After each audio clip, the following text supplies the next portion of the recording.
BPL এ দল কিনে কতটা সফল শাকিব খান? শাকিব খানের ঢাকা ক্যাপিটালস বিপিএল এ খুব একটা সফল নয় এ পর্যন্ত, তবে দলটি জাতীয় দলের ক্রিকেটারদের ফর্মে ফেরাতে দারুণভাবে সফল। ফ্র্যাঞ্চাইজি ঢাকাকে দলটির সফলতা ঢেলে দিতে না পারলেও অনেকটাই দিয়েছেন জাতীয় দলকে। ক্রিকেট লিগে দল কিনে দর্শকের কাছে বেশ নন্দিত হয়েছেন বলিউড বাদশাহ শাহরুখ খান। ঢালিউড কিং শাকিব খানও সেই তালিকায় নাম লেখালেন এবারের বিপিএল এ দল কিনে। কিং খানের দলে খেলে বহুদিন বাদে ফর্মে ফিরলেন ড্যাশিং ওপেনার লিটন দাস। হারিয়ে যাওয়া তারা সাব্বির রহমানও জানান দিয়েছেন ভালো কিছু। এদিকে ড্রাফটে কোনো দল না পাওয়া মোসাদ্দেকও অবদান রেখেছেন ঢাকার শেষ 2 ম্যাচে।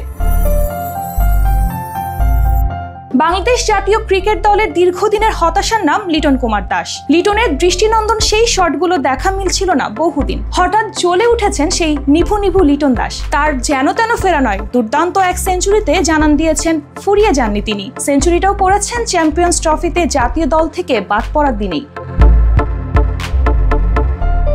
এলকেটি চ্যাম্পিয়ন্স ট্রফি দলে ভিড়বেন কিনা এখনো নিশ্চিত নয়, তবে দলের অন্যতম ভরসা যিনি, তার এমন প্রত্যাবর্তন দলকে স্বস্তি দেবে তা বলাই যায়। লিটনের সাথে ছন্দে ফেরার তালিকায় আছেন সাব্বির রহমানও। সাব্বির তো হারিয়ে গিয়েছিলেন সেই কবেই, অনেকে ধরেই নিয়েছিল আর ফেরা হবে না ফর্মে। সেই সাব্বির ফিরলেন ঢাকা ক্যাপিটালসের এক ঝড়ো ইনিংসে। 33 বলে অপরাজিত 82 রানের ইনিংসে দেখা মিলেছিল অতীতের সেই কোণে মেজাজে খেলা সাব্বিরকে।